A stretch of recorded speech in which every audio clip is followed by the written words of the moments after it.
You had the vision. Yeah. You you must believe in the service or product, the solution to someone's problem.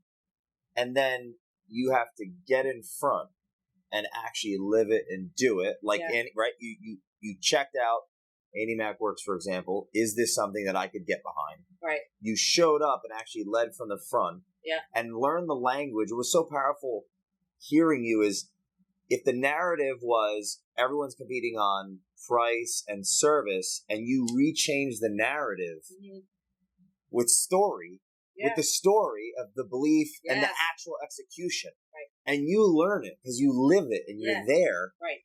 You win. Right. You can't sell something. Everyone's going to poke holes in everything you sell. If you're a sales guy, I hate that. Like, I almost can't believe I've lived a life selling stuff.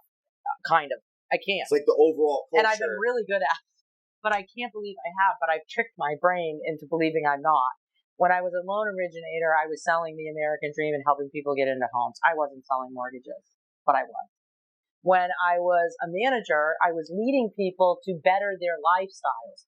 So I looked at all the people that ever came to work for me, and they would be driving their college-bound cars, and I watched them buy $1 million homes and put their kids through colleges over these 3 decades. I mean, I have watched an industry grow up, and I have told myself there's a bigger story, and I've made people believe there's a bigger story because we are all telling our story, and we got one shot at telling this story.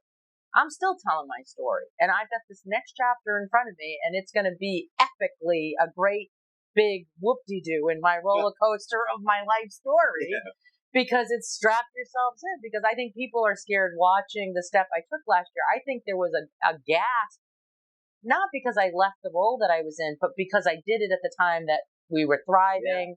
You know, I had amassed the notoriety. I was getting, industry wins and making, the height of my income in my career, and would say then, kind of like at the Seinfeld, like go out at the top type of thing. I really had taken my own advice. I had said there's a time to stop talking and pull the trigger in every sale. Don't oversell it. And I said, what am I going to do? Am I going to wait till 2025 and say, I was great in 18. I was on the cover of Women's Mortgage Magazine. You should come to my coaching company. Or am I going to go right now when I don't want to leave? Not really. And am I going to go out there and I'm going to chase this dream I have of believing that I have this purpose? But I'm going to tell you that there was a series of sudden things that occurred that pushed me to that starting line of this part of my life sooner than I had planned on being there. One of those things would be my older sister getting sick. My older sister to this day is battling lung disease. She and I shared a bedroom for 18 years. And, my dad overcame prostate cancer. My mom would eventually overcome her brain aneurysm. And those 3 life events alone in the last decade made me relook at life for its fragility and its timely.